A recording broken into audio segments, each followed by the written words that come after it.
We just had a kind of an interesting experience here. We were ready to start the show.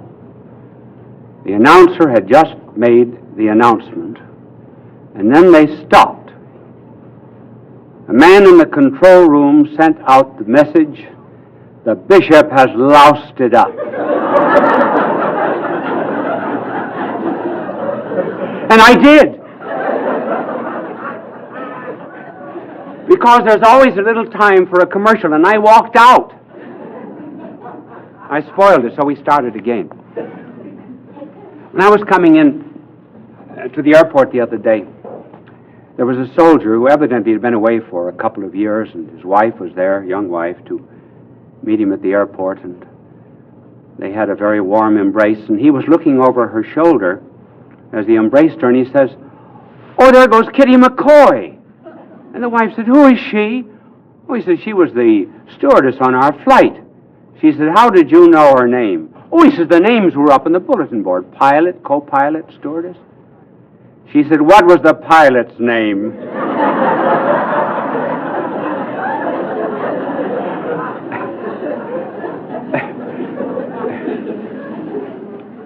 This telecast is not going to be what you think it is. I know you've heard the song, "Love is a many splendored thing," but I'm going to tell you the origin of that expression, a many splendored thing.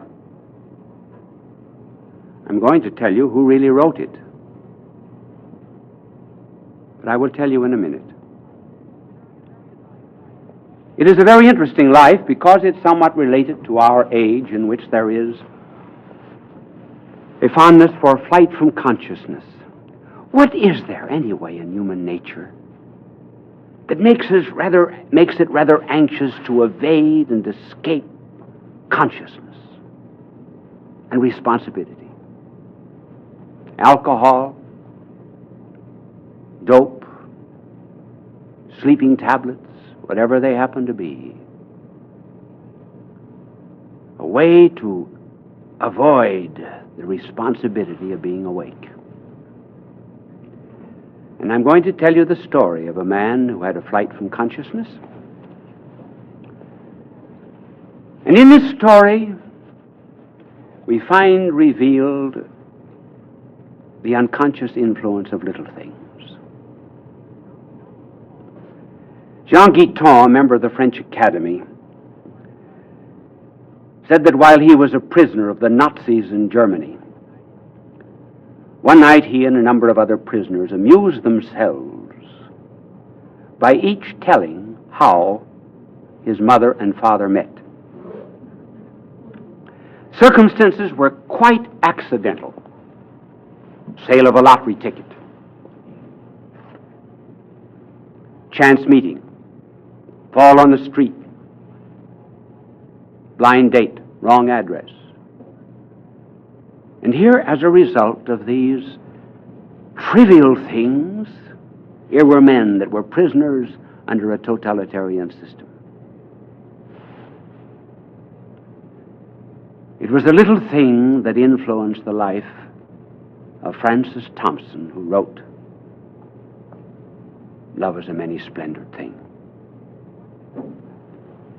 And what was that small thing? Well, this young man started for the priesthood, and he was told he did not have a vocation. And then he went into medicine. His fondness was literature. He used to produce as a little boy the plays of Shakespeare for his sisters. And as he was studying medicine in the University of Manchester, he roamed into every bookstore, and at that particular time there had just appeared a Life of De Quincey. He evidently had mentioned the fact that at home that he loved De Quincey. And on his 17th birthday, his mother gave him De Quincey's famous work, The Confessions of an Opium Eater.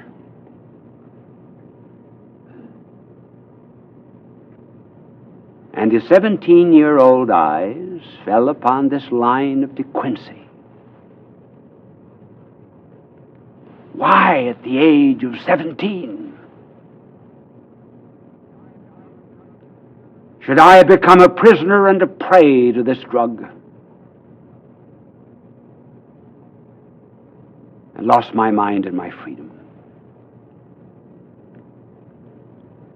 The mother never intended that her son Francis Thompson should ever follow in the steps of Thomas De Quincey. But he did.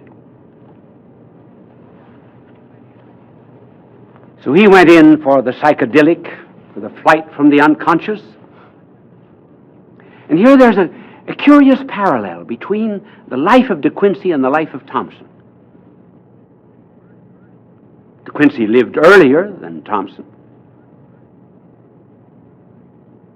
When De Quincey became a dope fiend, he went to London, to Soho Square. So did Thompson.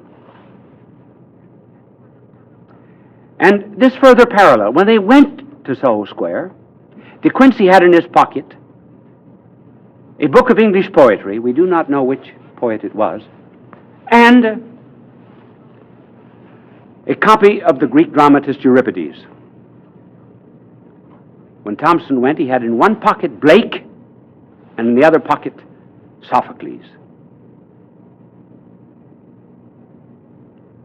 When they went to London, they both went to the same place, Soho Square.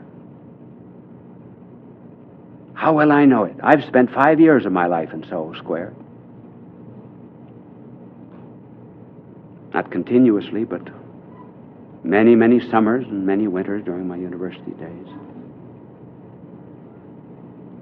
It acquired its name in the 17th century because that was the area of London where the huntsmen used to gather to chase the hounds. And the head huntsman would call the hounds with Soho. It became known as Soho Square. It's very famous. Just a block away is Greek Street. That's where Karl Marx lived for a third of his life, in great poverty. This founder of communism, his wife said, "Karl, if you had only made more capital instead of writing about it, the whole world would have been better off." I had many experiences there in Soho Square with the type of person, of course, that Thompson actually is and was. But here are the two of them, decades apart, roamed the street. Thompson made a little money here and there, chasing cabs, holding a horse, selling matches, running an errand. Just a bum. A bum. Emaciated and thin, from drug and hunger. No one was there to befriend him except a woman of the streets.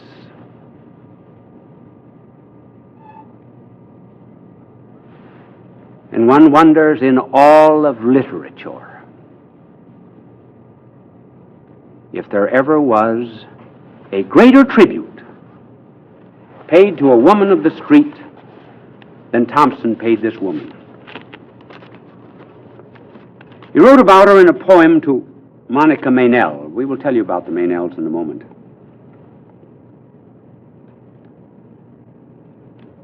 And this is his description. Then there came past a child like thee, a spring flower, fallen from the budded coronal of spring.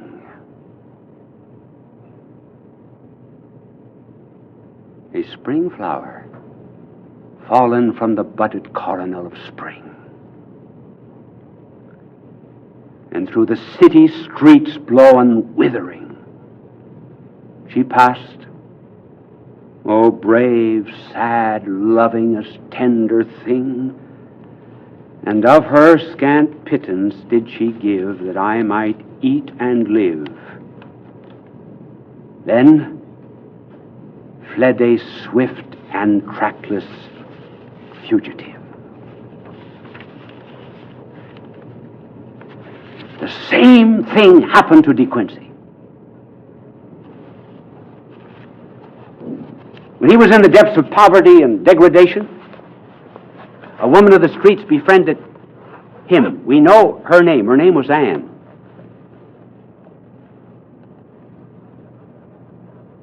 St. Augustine never gave the name of the woman with whom he lived before he was converted.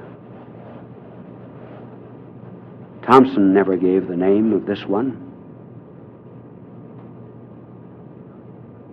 But he went out and searched for her. Now, why he searched is interesting. He gathered up in dusty old, dirty papers an article and a few poems, and he sent them to Wilfred Meynell, who was the editor of Merry England. And in the letter to Wilfred Meynell, he said, "You may return the manuscript and the rejection slip to Francis Thompson, Charing Cross, Post Office, general delivery." He never heard for 9 months.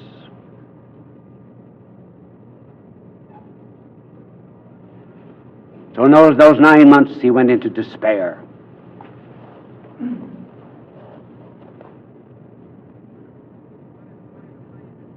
He wanted to find this woman. He could not do it. She said to him as she left, "You are always a genius. You're above me."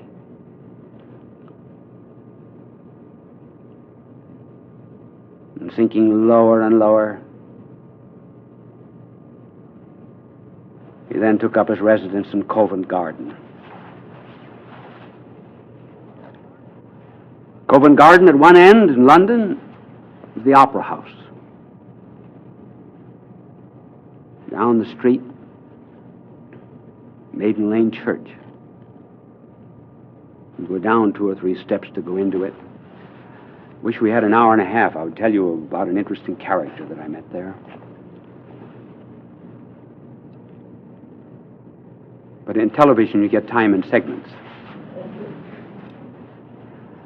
And then in front of the opera was Covent Garden. Covent Garden was where all of the produce of England was brought every morning. So in those days of Thompson was born in 1859. In those days, there were 2-wheeled carts, horses, baskets, dirt, and refuse. And used to sleep under those carts, being awakened by the pounding of the horses' hoofs. And I wonder if anyone, ever weary of life, ever penned such lines as these. Forlorn and faint and stark, I had endured the watches of the dark and the abashless inquisition of each star. The abashless inquisition of each star. Yea, was the outcast mark of all those heavenly passers' scrutiny.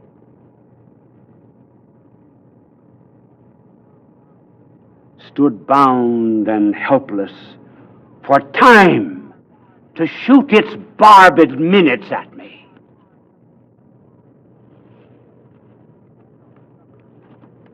Suffered the trampling hoof of every hour in night's slow-wheeled car.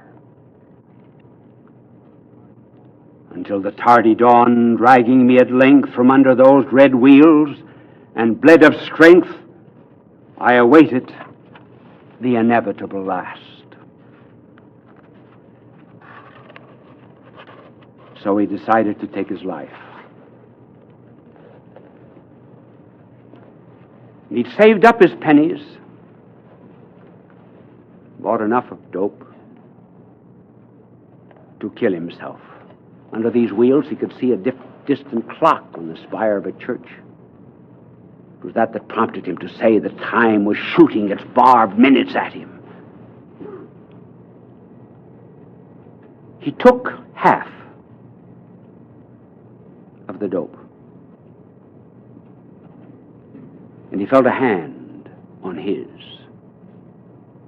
that held him back from the fatal other half. He said it was the hand of Chatterton,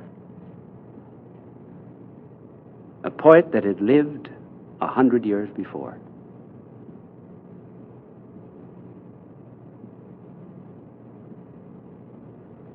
He gave up the attempt at suicide, and the next day, news came to him that Wilfred Meynell wanted to see him. The 9 months had passed. Now begins a kind of change of life. Wilfred Meynell attempts a cure, sends him out to the Abbey of Storrington. And here we enter into a new phase of his life. His love of children.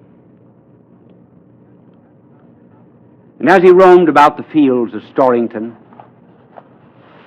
he met a little girl whose name was Daisy Stanford.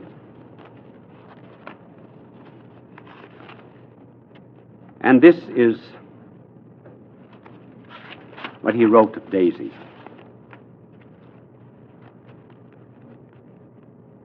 Here she came with a few tokens, raspberries and such things, and he said that his own heart went down to her hand. But her beauty smoothed earth's furrowed face. She gave me tokens 3. A look, a word of her winsome mouth, and a raspberry. The fairest things have fleetest end.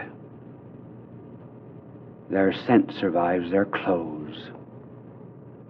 But the rose's scent is bitterness to him that loved the rose. We will continue in a moment. How often an adult will have an inexpressible love for a sweet child. It's unreciprocated. They do not know they're loved. And this is Thompson's pain. She went her unrepentant way. She went and left with me the pang of all the partings gone, and the partings yet to be. She left me marveling why my soul was sad that she was glad. Had all the sadness in the sweet, and the sweetness in the sad. And then he ends. Nothing begins, nothing ends. It is not paid with moan, for we are born in others' pain and perish in our own.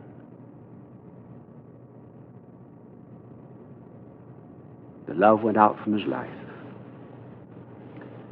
But then he found some solace in little Olivia Meynell.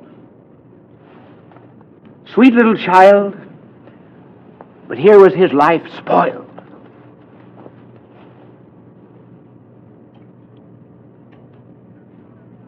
And with the pillaring hours about to crush him, he seemed afraid of this beautiful innocence. And he wrote, I fear to love thee, sweet, because love's the ambassador of loss. Love's the ambassador of loss. White flake of childhood, clinging so to my soiled raiment, thy shy snow at tenderest touch will shrink and go. Love me not, delightful child, my heart by man's snares beguiled has grown timorous and wild. It would fear thee not at all, wert thou not so harmless, small, because thy arrows not yet dire are still unbarbed with destined fire. I fear thee more than hadst thou stood full panoplied in womanhood.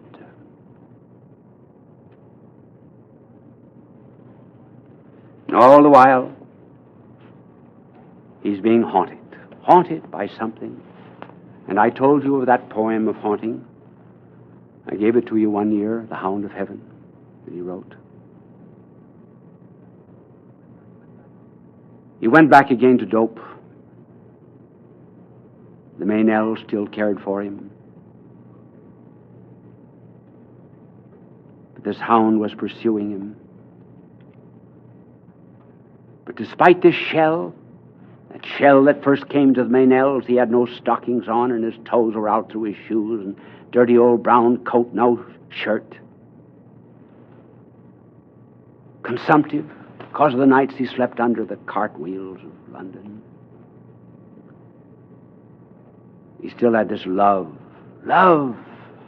that pulled him. Probably that was pulling him at the beginning of his life, and so he wrote, "O world invisible, we view thee. O world intangible, we touch thee. O world unknowable, we love thee. Turn but a stone and start a wing. 'Tis ye, 'tis your estranged faces that miss the many splendored thing." Love's the many splendored thing, not earth love, heaven love, that Thompson saw everywhere.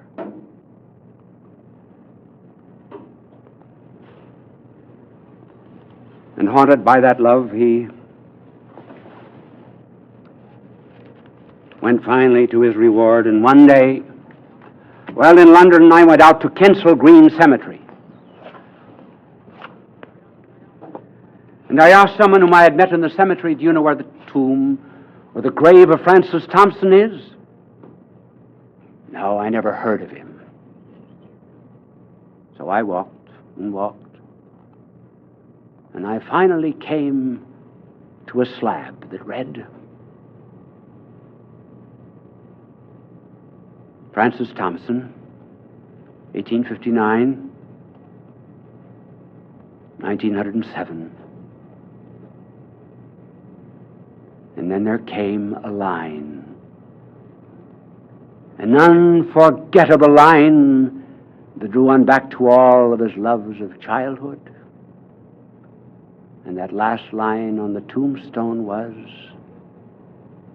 "Look for me in the nurseries of heaven." Love's a many splendor.